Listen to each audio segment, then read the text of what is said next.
Sir, can you tell us ano po yung atin pong inihain dito po sa Department of Justice? Well, nagsampa na tayo ng kaso laban sa spouses sa Diskaya and corporate officers ng mga ibang korporasyon na hawak nila. No? So, ang una dito sa spouses sa Diskaya, ito yung mga personal liabilities na nakita natin na sa kanila. Sila mismo ang kinasuhan natin ng tax evasion patungkol sa income tax supposedly na hindi nila nabayaran. And dun sa corporate officer ng St. Gerard. And also, yung sa sinabi din nila na nag-divest daw sila dun sa 4 na korporasyon, nakita natin na hindi rin nabayad ang taxes sa paglipat ng mga shares na ito. At yan ay may kaukulang kaso rin.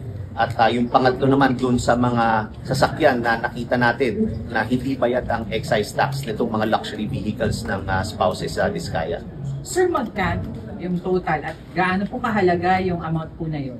Ang total liabilities na sa lahat-lahat ng nasabi natin ay more than 7.1 billion pesos ang assessment na sinampa natin ngayon. Sir, ito po ay kontratistang nag-number 1 pa nung nakaraang administrasyon. Maraming kontrata ng gobyerno yung napunta sa kanila pero hindi pala sila nagbabayad ng buwis. Yan ang actually itong kaso na sinampa natin, nagsimula tayo ng audit nito last year pa. At hinintay lang natin yung mga sulat natin, yung mga response ng iba't ibang ahensya ng gobyerno para masigurado na makuha natin yung lahat ng impormasyon na kinakailangan para mabuo itong assessment na ginawa natin ngayon. Opo. Sir, ano po yung mensahe nyo na lang po dun sa iba pa pong mga kontratista o kumukuha po ng kontrata sa gobyerno? Sa mga kontratista, sa mga government projects na contractors and not just government contractors, sa lahat po ay siguraduhin po natin na bayad ang mga taxes ng mga proyektong ito at magbayad dahil ino-audit natin yan at titingnan natin yung mga tax liabilities ng mga contractors. Sir, nung nalaman niyo pong 7.1 billion pesos, ano po sir yung naisip ninyo, naramdaman po ninyo nung nakita niyo po doon? Well, nagulat tayo na ganito kalaki ang tax liabilities nito at hindi pa tayo tapos dito. Nagsisimula pa lang tayo, yung mga iba pang construction companies ng spouses Diskaya patuloy pa ang pag-audit. Again, nandito pa lang yung individual liabilities nila. And St. Gerard ang itong sinampa natin at patuloy pa ang pag-audit natin sa mga iba't iba pang korporasyon na mention sa mga flood control. Commissioner, for the record, ano-ano po yung mga kasong isinampa sa kanila? Una-una dito sa spouses, individual dahil hindi nakita natin na hindi bayad ang mga income tax nila. Actually, nagsagawa tayo ng essentially parang lifestyle checks dito. Tiningnan natin yung mga ari-arian nila at binangga natin sa mga taxes na nabayaran nila, kaya naman nabuo natin itong tax evasion case against them individually. Isa-isa yan. So pareho sila, si Curly at si Sara Diskaya ay may individual tax evasion cases. Tapos yung patungkol naman dyan sa mga sasakyan, dapat bayad ang mga excise tax niyan, yung mga luxury vehicles na yan, at nakita natin na dito bayad, kaya meron din tayong kaso na tax evasion dyan at unlawful possession of excisable articles without payment of excise tax at yung failure to file excise tax returns. And yung sinabi din nila na nag-divest sila dahil pag nag-divest ka sa isang korporasyon, pag nagbenta ka ng shares of stock sa isang korporasyon, dapat din may kaukulang pagbabayad ng buwis dyan. Nireport din yung transfer of shares dyan. Nakita natin na hindi rin bayad ang buwis patungkol sa paglipat ng mga shares of stock na ito. Kaya meron din silang failure to file DST at saka yung documentary stamp tax and tax evasion dyan. Since 2018 to 2021 covered period, mga magkano lang sir yung dinedeklara nila? Yung specific, hindi pa natin, hindi ko alam ngayon yung specific figure niyan kung magkano, pero dun sa individual, alam ko medyo maliit lang din yan, kaya malaki yung naging assessment natin considering na malaki yung mga properties na nakita natin na yung mga ari-arian nila sa mga lupa at sa mga sasakyan pa lang medyo dyan ang nakita natin ang laki na. Turbo criminal liabilities, required po ba yung mga Diskaya na ibalik itong 7.1 billion pesos? Hindi naman ibalik, kundi bayaran. Dahil as far as BIR is concerned, yan ang buwis na kinakailangan nilang bayaran. So bukod sa criminal case na hinaharap nila ngayon, ay sisingilin din natin yan dahil ang penalty naman ng sinampa natin ay unang-una makolekta at bayaran nila itong 7.1 billion pesos na ito. Bukod pa yan doon sa criminal conviction na posible nilang kaharapin at may parusang pagkakakulong. Sir, bakit hanggang 2021 lang po yung tax liability?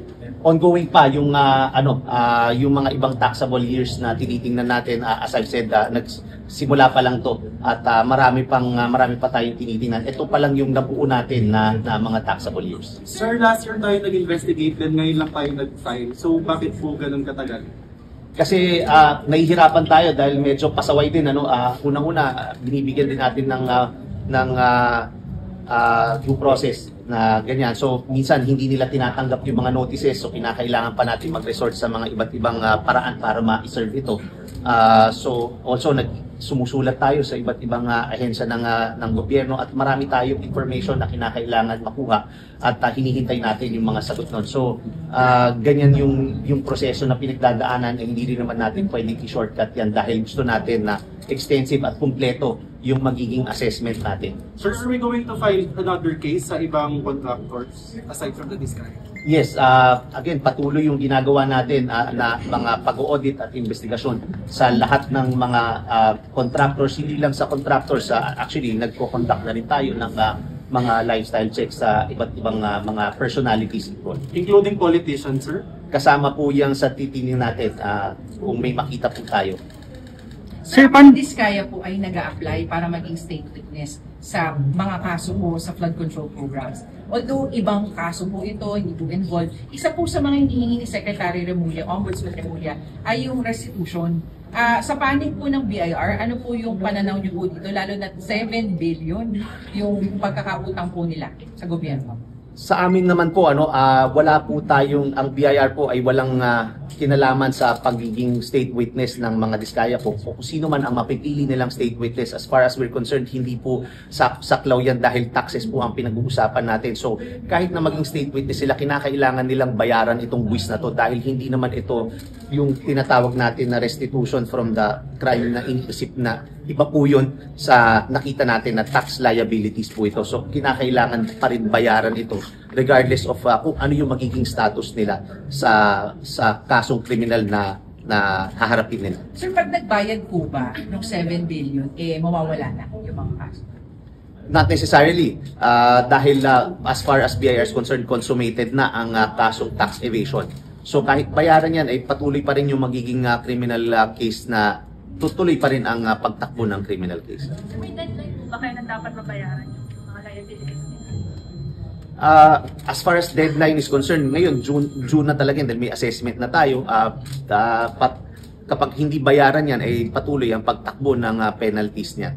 Sir, paano na-spot yung red flag? Yung Pasig LGU po ba? Yung unang nag-raise ng red flag? Kasi nabanggit po yan ni Mayor Vico na tax evaders nga daw po itong Discayas.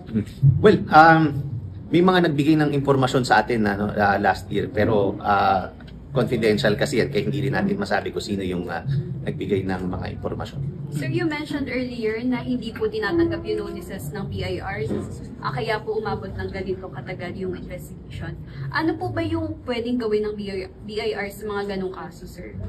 Nagsampa tayo kasi nung sinimulan natin yan, nag-issue tayo ng yung mga notices natin after noon dahil hindi nila tayo pinapansin, nag-issue rin tayo ng subpoena. At hindi pa rin nila sinunod kaya nagsampa rin tayo ng kasong kriminal kasi may tuturing na criminal case yan pag hindi ka tumupad sa subpoena na inisyu ng BIR. Yun yung tinatawag na failure to obey subpoena. So nagsampa rin tayo ng kaso sa kanila kung hindi early this year or last year natin sinampa yun yung failure to obey subpoena dahil hindi sila sumusunod.